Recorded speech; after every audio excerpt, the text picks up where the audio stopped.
साथियों।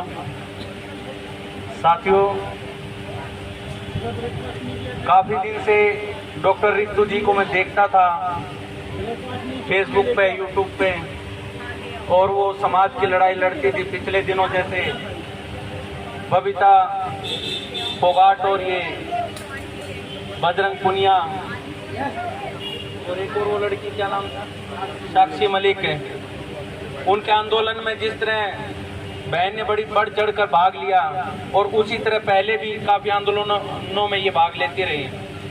ऐसा नहीं लगता था कि आज मैं फर्स्ट बार उनसे मिल रहा था, और मुझे नहीं पता था कि इस तरह हमें उनसे मिलना होगा। मिलने की तो तमन्ना थी काफ़ी दिन से, लेकिन इस तरह मिलेंगे ये नहीं सोचा था। बहुत दुख हुआ ये जानकर कि बहन रितु के साथ ऐसा हुआ, तो हम भी आए यहाँ पे। साथियों, यूँ तो ये जो जुल्म ज्यादती और ये जातिवाद जो है बहुत पूरे देश में पूरे चरम पे है। अभी हरियाणा के दो मामले मैं बताता हूँ आपको। एक उकलाना हल्का है हिसार गांव में, वहाँ पर एक ब्राह्मण समाज से अध्यापक और एससी कैटेगरी से एक बच्चा 7वीं 8वीं क्लास का, उसने उसकी बोतल से पानी पी लिया। अभी 10 से 15 दिन पहले की बात है, ज़्यादा पुरानी नहीं है। तो उस टीचर ने उसको नीचे गिरा के और उसकी छाती पे पैर रख के और वो पानी उसके मुंह में घुसा है। इसी तरह एक मामला और रोहतक के पास का ही है।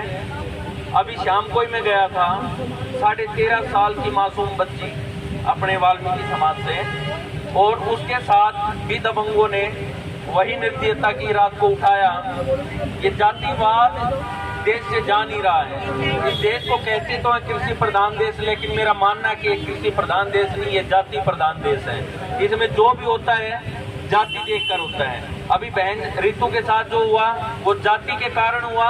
और दूसरा, जो किसान, ये जो खिलाड़ियों का जो आंदोलन था, उसमें जो रितु ने बढ़ चढ़ कर भाग लिया। मेरा ऐसा मानना है कि जो किसान जो उन बहनों के साथ आए हुए थे, उन्हें अब रितु बहन के साथ भी आना चाहिए, क्योंकि ये उसी का बदला इनसे लिया गया है।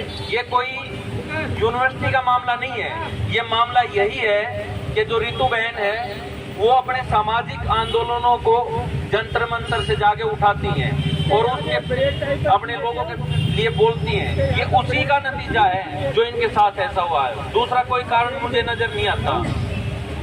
तो साथियों, उन्नाव कुलदीप सेंगर के केस से लेके हाथरस का केस आपने देखा, उन्नाव का आपने देखा, हाथरस का आपने देखा, और अभी तमिलनाडु का केस भी आप लोगों ने देखा। लेकिन हमारे जो लोग हैं वो जागने का नाम नहीं ले रहे हैं। वो धर्म की आड़ में इतने बुद्धिहीन हो गए हैं कि वो उसी की तरफ लग जाते हैं, अपने लोगों की तरफ नहीं लगते। ये जाति जो इस देश में है, ये SC SC की भी कितनी कास्टें हैं, 3,500 के करीब हैं, वो एक दूसरे से तोड़ रखी हैं। वो यही कारण है कि हम एक दूसरे से अलग हैं। लेकिन अब देश में जागृति आ रही है और धीरे धीरे लोग हम इकट्ठे हो रहे हैं। जैसे जाट भाई हैं, अभी भाई साहब रविंदर जी बोल रहे थे, हरियाणा में अभी वामन मेश्राम जी का जैसे मनीषा बहन ने जिक्र किया, वो DNA की मीटिंग के लिए रोहतक में जाते हैं और ब्राह्मण समाज द्वारा उनका बहिष्कार फर्शों के साथ किया जाता है। 250-300 ब्राह्मण फर्श से लेकर रोहतक के छुटराम चौक पे पहुंचते हैं। हमने देखा कि हमारे बहुजन लीडर्स हरियाणा में नहीं घुस सकते क्या? हमने जैसे उस वीडियो को देखा, हम तुरंत 5-7 साथी गए।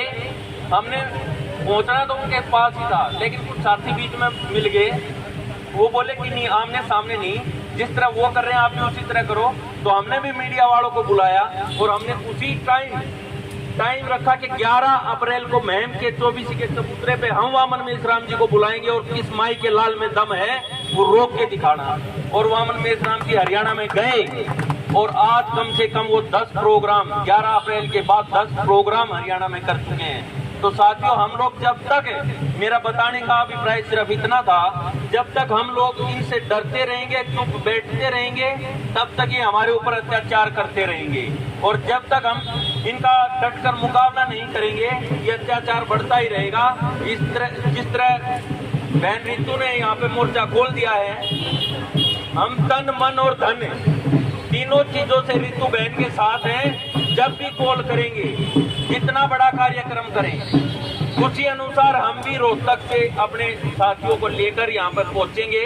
हम पूरा विश्वास दिलाते हैं जिस भी टाइम ये करेंगे हम लोग दिल्ली पहुंचेंगे। किसी चीज का कोई डर नहीं है, कोई डरने की जरूरत नहीं है। शासन उनका है लेकिन संख्या हमारी है, कोई कुछ नहीं।